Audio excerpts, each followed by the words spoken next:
السلام علیکم۔ سقوط غرناطہ، یہ واقعہ البیان المغرب اور نفح الطیب میں تفصیلاً مذکور ہے۔ سن 1247 میں جب اندلس کے تقریباً 3 حصے عیسائیوں کے قبضے میں واپس چلے گئے اور اندلس میں صرف غرناطہ کی ریاست آزاد رہ گئی، تو چند سال تو غرناطہ کے حکمرانوں نے خود مختاری سے حکومت کی، لیکن اس کے بعد آہستہ آہستہ عیسائی اندلس کے حکمرانوں نے انہیں اپنا باش گزار بنا لیا، یعنی وہ ان کو خراج کے طور پر کچھ رقم دیا کرتے تھے۔ لیکن سن 1481 میں جو اندلس کے غرناطہ کے حکمران تھے سلطان ابو الحسن علی بن سعد، انہوں نے صاف انکار کر دیا کہ اب ہم تمہیں خراج نہیں دیں گے، بلکہ انہوں نے یہ تاریخی جملہ کہا کہ اب ہمارے دارالضرب جہاں سکے بنتے ہیں، ہمارے دارالضرب میں اب سونے چاندی کے سکوں کی بجائے فولاد کی تلواریں بنتی ہیں۔ تو اسی دن سے نصرانی اندلس کے خلاف جنگ کی تیاریاں شروع ہو گئیں۔ یہ جنگ تقریباً 10 سال جاری رہی۔ کئی بار ایسا ہوا کہ مسلمانوں نے عیسائیوں سے اندلس کے کئی علاقے چھین لیے اور وہاں پناہ گزین آباد ہو گئے، لیکن سن 1491 میں اندلس کا تقریباً آدھے سے زیادہ، غرناطہ کا بھی تقریباً آدھے سے زیادہ حصہ عیسائیوں نے چھین لیا اور صرف غرناطہ کا شہر اور چند علاقے باقی رہ گئے۔ اس کے بعد اندلس کے حکمراں، یعنی غرناطہ کے حکمراں ابو عبداللہ، کیونکہ ابو الحسن کا انتقال ہو گیا، تو ابو عبداللہ سے فرڈینینڈ نے کہا کہ اگر تم غرناطہ ہمارے حوالے کر دو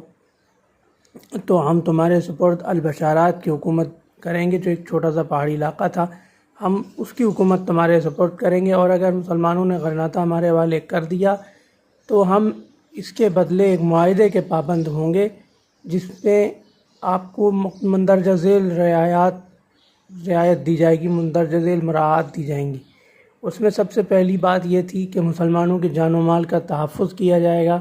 یعنی مسلمانوں کو کسی قسم کی کوئی مار پیٹ نہیں کی جائے گی، مسلمانوں کو قتل نہیں کیا جائے گا۔ دوسری شق یہ تھی کہ مسلمانوں کے کاروبار محفوظ رہیں گے، ان کی دکانیں اور کھیتی باڑی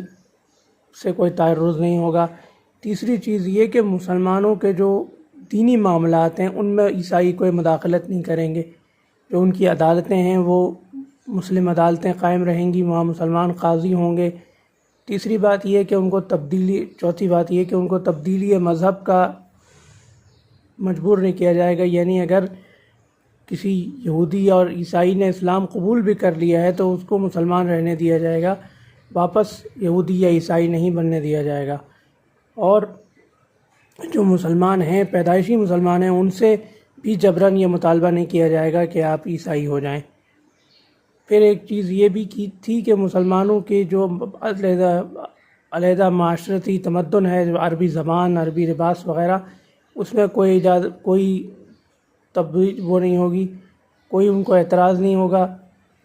آپ عربی زبان بھی بول سکتے ہیں، عربی لباس بھی پہن سکتے ہیں اور اسلامی تمدن برقرار رکھ سکتے ہیں۔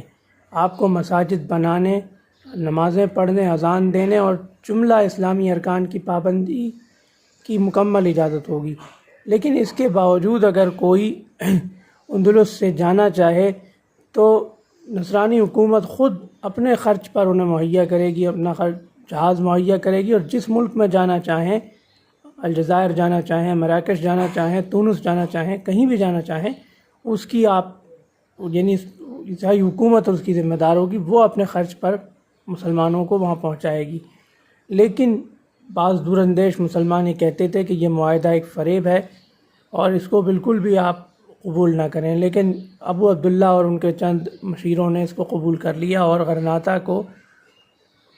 12 ربیع الاول سن 897 ہجری بمطابق اپریل سن 1492 میں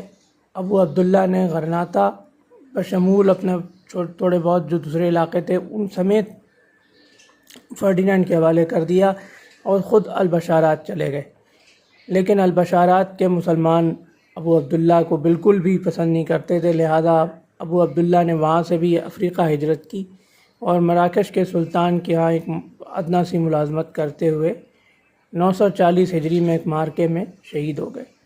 تو یہ تھا غرناطہ کے سقوط کا دردناک واقعہ کہ کیسے سادہ لوگ مسلمانوں نے فرڈینینڈ کے وعدوں پر اعتبار کر کے اسے غرناطہ سونپا، اور پھر اس نے ایک شرط بھی معاہدہ غرناطہ کی ایک شرط بھی اس نے پوری نہیں کی۔